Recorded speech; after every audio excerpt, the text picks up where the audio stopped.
monde, aujourd'hui je vous retrouve avec une nouvelle vidéo et je vais vous parler de mon histoire d'Anko et Kazune Kawara aux éditions Kana. Cette série est terminée en 13 tomes. C'est un manga qui m'a pas vraiment, qui a pas vraiment su susciter mon intérêt. Pourtant j'ai persévéré, hein, puisque je l'ai fini.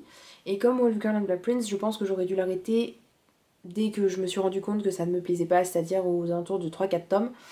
Du coup je suis un petit peu, mon avis va être un petit peu mitigé forcément et plutôt vers le bas du mitigé si vous voyez ce que je veux dire. On suit l'histoire de Takeo qui est un garçon super musclé, super fort, qui fait du karaté ou du judo, je sais plus quoi, et qui est un petit peu adulé par tous les garçons du lycée. Mais du côté des filles c'est un petit peu moins le cas parce que c'est vraiment un gros gorille et qui est plutôt laid, il faut le dire. Mais il a vraiment un grand cœur, il est vraiment super gentil et il aide les personnes âgées à traverser la route par exemple. Il va sauver les gens dans les maisons qui sont en flammes, vous voyez. Qu'est-ce qu'il fait d'autre? Enfin, il fait des trucs un petit peu de super-héros. L'histoire commence alors qu'il est dans un train et qu'une jeune fille est en train de se faire attoucher par un pervers. Et du coup, il va la sauver, il va dénoncer la personne au commissariat. Et pour le remercier, cette jeune fille va prendre son numéro de téléphone ou je sais pas, lui faire des gâteaux. Enfin bref, elle va lui dire, elle va lui demander de se revoir. Et ils vont se revoir plusieurs fois. Et donc cette jeune fille s'appelle Yamato, ça va être notre héroïne forcément. Elle est super jolie, super mignonne et complètement à l'opposé de notre Takeo.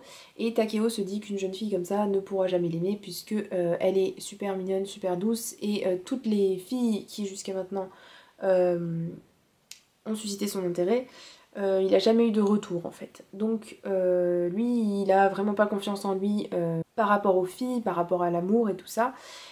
Et il va se faire aider de Tsunakawa qui est son meilleur ami, qui lui est le gars typique des shoujo. Donc l'histoire de base c'est en gros un garçon moche qui n'a aucune idée de l'amour et tout ça, qui va rencontrer une fille super jolie et finalement le mix des deux personnages qui ne sont pas censés se mettre ensemble, vont s'aimer. Et en gros, de ce que je retiens de la morale qui est censée sortir de cette histoire, c'est que malgré l'apparence, malgré les oppositions, les différences, on peut toujours trouver quelqu'un. Les auteurs misent aussi beaucoup sur l'aspect comique. Voilà, Takeo c'est vraiment le gros baraquet qui sauve tout le monde, qui est limite un super-héros comme je vous disais tout à l'heure.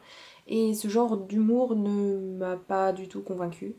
Les scènes qui étaient censées être drôles, où voilà, on a le personnage qui a vraiment une tête tirée dans tous les sens, et tout ça, qui propose des choses, qui dit des choses des fois complètement en décalage par rapport à ce qu'il devrait dire, ne m'ont pas du tout fait rire. Ces choses ne m'ont pas fait rire. Ce n'est pas le genre d'humour qui me plaît et qui me fait rire, tout simplement. Donc voilà, je n'ai pas été touchée par l'aspect comique. Du point de vue de l'amour, du point de vue des sentiments des personnages, ils sont assez constants tout au long du livre. Et d'ailleurs, dès le premier tome, en fait, on sait que les deux sont amoureux l'un de l'autre. Et pendant les 13 tomes, et ben leur relation ne va quasiment pas évoluer, c'est-à-dire que déjà ils vont mettre je sais pas combien de tomes rien que pour se tenir la main, enfin, sans avoir peur l'un de l'autre.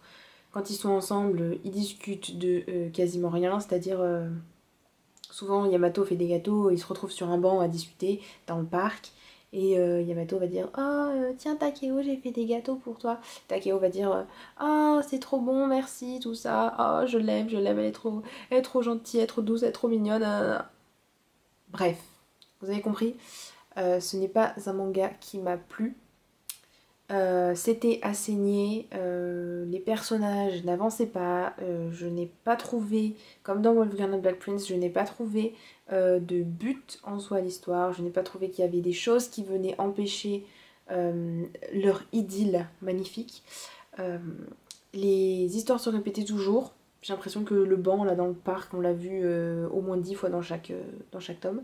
Je crois pas me tromper en disant qu'il existe un animé, que je n'ai pas regardé du coup. Tout ça pour dire du coup que c'est un manga que je ne vous recommanderai pas, parce qu'il ne m'a pas plu. Après, si le synopsis vous intéresse, si vous avez envie de tenter votre chance, pourquoi pas. Mais ce n'est pas un manga que je vous recommanderai tout simplement. Donc c'est tout pour ma vidéo, n'hésitez pas à me dire en commentaire si vous avez lu ce manga, et je vous dis à bientôt dans une prochaine vidéo. Ciao ciao!